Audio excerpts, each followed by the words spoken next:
Trump की फजीहत तो हो ही रही है, पाकिस्तान और बांग्लादेश की भी इंटरनेशनल बेइज्जती हो रही। पाकिस्तान बांग्लादेश भारत को घेरने निकले थे, लेकिन उनकी खुद की बेइज्जती हो गई। आईसीसी यानी इंटरनेशनल क्रिकेट काउंसिल ने बांग्लादेश और पाकिस्तान की सारी हेकड़ी निकाल दी। आईसीसी ने बांग्लादेश की उस मांग को सिरे से खारिज कर दिया है जिसमें बांग्लादेश ने T20 वर्ल्ड कप के अपने मैच भारत से बाहर शिफ्ट करने की मांग की थी। सिक्योरिटी का हवाला देख, और पाकिस्तान ने साथ दिया था कि ना ठीक कर रहा है बांग्लादेश। दोनों को आईसीसी ने औकात दिखा दी। आज आईसीसी की बैठक हुई, बांग्लादेश के मैच शिफ्ट करने की मांग को बहुमत से खारिज कर दिया गया। बांग्लादेश के अलावा सिर्फ पाकिस्तान ने मैच शिफ्ट करने के प्रस्ताव के समर्थन में वोट किया, जबकि आईसीसी बोर्ड के बाकी 14 सदस्यों ने बांग्लादेश के प्रस्ताव को उठाकर डस्टबिन में डालने की बात कर दी। इस बैठक के बाद आईसीसी ने बांग्लादेश क्रिकेट बोर्ड से साफ कर दिया कि वो इस फैसले की जानकारी अपनी सरकार को दे दें। यह सब नहीं होगा, खेलना तो इंडिया में खेलो। साथ ही आईसीसी ने बांग्लादेश को कह दिया कि 1 दिन की मोहलत दे रहे हैं, अगर मन बनाना है तो बनाओ। सिक्योरिटी असेसमेंट में सामने आया कि बांग्लादेश के प्लेयर्स, मीडियाकर्मी, ऑफिशियल्स और फैंस को भारत में कोई खतरा नहीं है। इसके साथ ही आईसीसी ने बांग्लादेश को चेतावनी दी है कि अगर वो भारत में खेलने से इनकार करता है तो तुमको उठा के टूर्नामेंट से बाहर कर देंगे और उसकी जगह स्कॉटलैंड को T20 वर्ल्ड कप में खिला देंगे।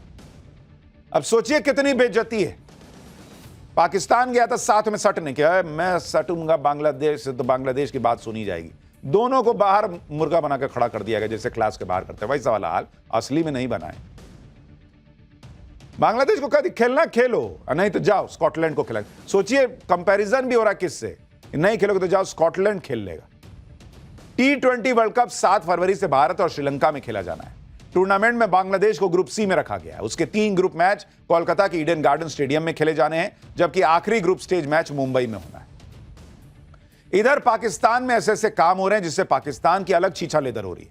पाकिस्तान के रक्षा मंत्री ख्वाजा आसिफ ने सियालकोट में पिज्जा हट ब्रांड के एक नए आउटलेट का उद्घाटन किया। देख रहे हैं, रक्षा मंत्री पिज्जा का आउटलेट खोलने गया था, बाकायदा अंदर जाकर मुआयना कर रहे हैं कि पिज्जा हट खुला है।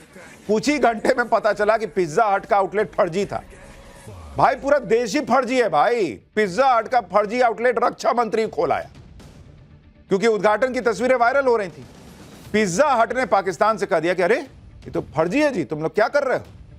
पिज्जा हट करा कि हमारा कोई लेना देना नहीं है, फर्जी आउटलेट खोले हैं ये लोग।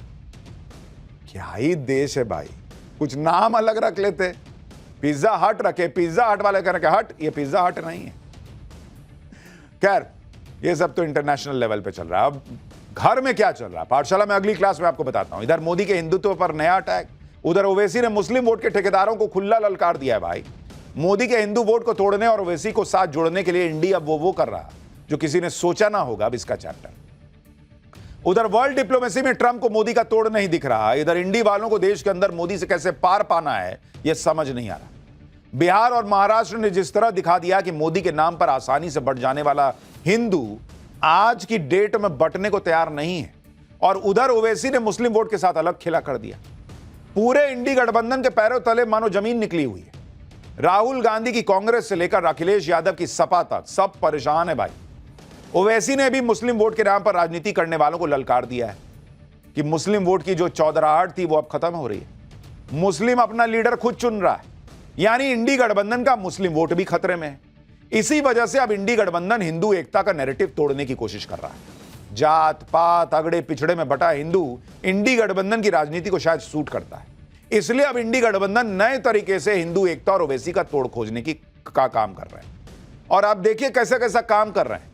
दिग्विजय सिंह कह रहे हैं कि बीजेपी हिंदू नहीं हिंदुत्व के साथ है। सावरकर की तुलना मोहम्मद अली जिन्ना के साथ कर रहे हैं। शंकराचार्य के सहारे बीजेपी को सनातन विरोधी कह रहे हैं। अखिलेश यादव मुस्लिम वोट के लिए ओवैसी को साध रहे हैं। ओवैसी मुस्लिम वोट की ताकत राहुल अखिलेश को दिखा रहे हैं। मोदी के हिंदुत्व और ओवैसी के मुस्लिम कार्ड से इंडिया गठबंधन पूरा बौखलाया हुआ है भाई। और अभी तो ये महाराष्ट्र और बिहार के नतीजों के बाद का इनका पैनिक मोड है। अगर बंगाल और यूपी में भी हिंदू मोदी के नाम पर नहीं बटा और मुस्लिम वोट बटकर ओवैसी के पास चला गया तो इस देश की पॉलिटिक्स सिर के बल खड़ी हो जाएगी बॉस। और इसी घबराहट में कैसे अचानक से इंडी गठबंधन हिंदू हिंदू करने लगा है। पीएम मोदी पर हिंदुत्व को लेकर कैसे रोज नए अटैक हो रहे हैं। ओवैसी ने कैसे मुस्लिम वोट बैंक के ठेकेदारों को तगड़ा जवाब दिया है। ओवैसी के पार्टी के लेडी लीडर को लेकर क्या हंगामा मच गया है, आज सब लेकर आया हूं। लेकिन पहले एक ट्रेलर देख लीजिए।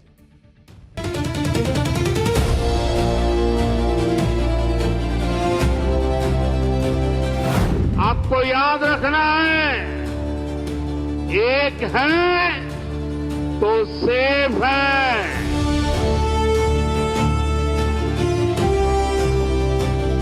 भाजपा हिंदू धर्म के साथ नहीं है, हिंदुत्व के साथ है।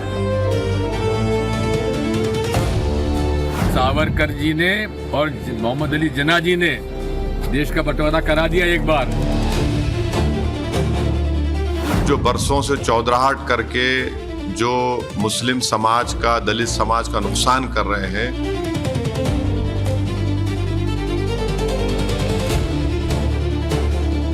पीडीए की लड़ाई में जो आ गया साथ उसका स्वागत किया जाएगा। महाराष्ट्र के नतीजे आने के बाद से एकदम से मोदी को एंटी हिंदू बताने वाला नैरेटिव जोर पकड़ रहा है। कभी मंदिर टूटने के फर्जी वीडियो के जरिए, कभी स्वामी अविमुक्तेश्वरानंद के सो कॉल्ड अपमान के बहाने। लेकिन अब कांग्रेस एक कदम और आगे चली है। दिग्विजय सिंह ने तो सर्टिफिकेट टाइप जारी कर दिया कि बीजेपी और आरएसएस का तो धर्म से कोई लेना देना नहीं है, ये हिंदू की बात नहीं करते, ये हिंदुत्व की बात करते हैं। सुनिए दिग्विजय सिंह को एक बार। भाजपा हिंदू धर्म के साथ नहीं है, हिंदुत्व के साथ है। भाजपा और राष्ट्रीय स्वयंसेवक संघ, इनका कोई लेना देना नहीं है धर्म से। ये केवल लोगों को डराते हैं, हिंदुओं एक हो जाओ, हिंदू धर्म खतरे में है। सावरकर जी ने और मोहम्मद अली जिन्ना जी ने देश का बंटवारा करा दिया एक बार। अब देश का बंटवारा नहीं, यहां मोहल्लों का बंटवारा हो रहा है, शहरों में बंटवारा हो रहा है। यानी इनको बहुत आग लगी हुई है कि भाई बाप रे बाप, हिंदुत्व के सहारे मोदी जो है वो देश को बांट रहे हैं। ये सब अभी हिंदू हिंदू कर रहे हैं बॉस, क्योंकि इनको समझ में आने लगा है कि भाई हिंदू का वोट भी कंसोलिडेट होकर पड़ सकता है। दिग्विजय सिंह को कभी राहुल गांधी का राजनीतिक गुरु कहा जाता था। दिग्विजय सिंह एक तरफ बीजेपी को सनातन विरोधी बता रहे हैं, दूसरी तरफ कांग्रेस के लिए मुस्लिम वोट भी साधने में लगे हुए हैं।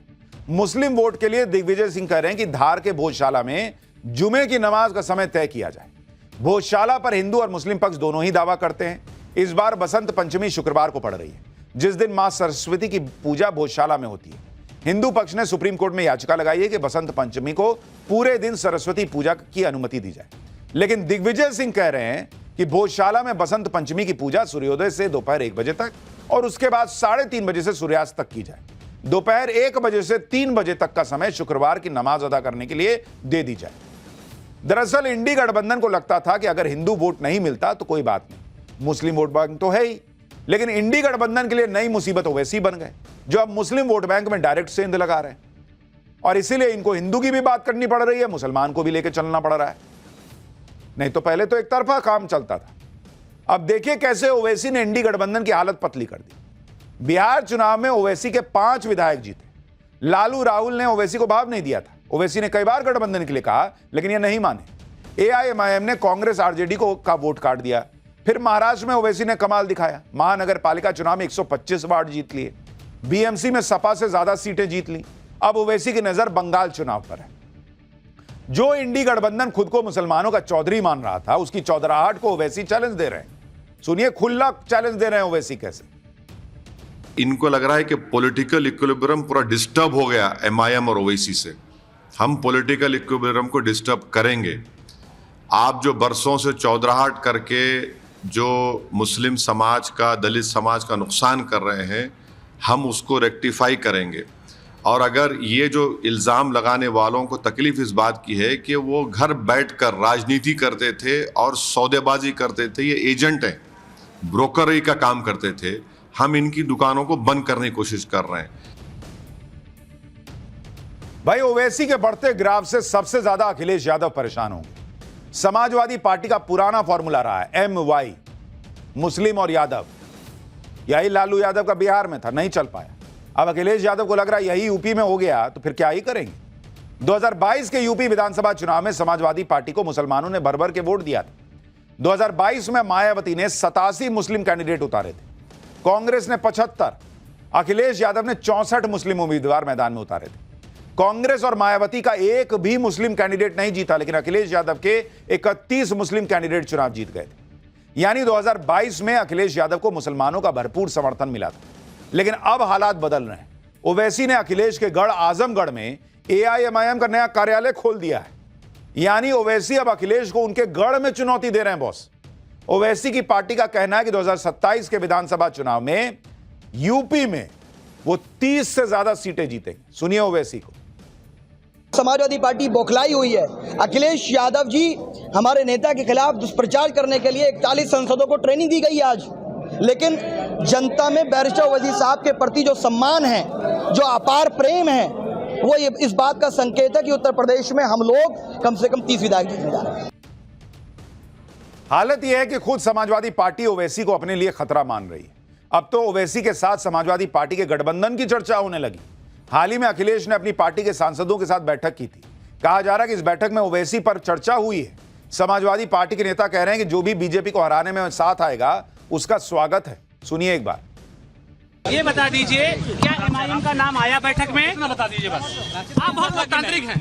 मैंने कहा ना, मैंने कहा तो आप कि पीडीए की लड़ाई में जो आ गया साथ उसका स्वागत किया जाएगा। एमआईएम का भी स्वागत। भारतीय जनता पार्टी को समाजवादी पार्टी और इंडिया गठबंधन हरा रहा है।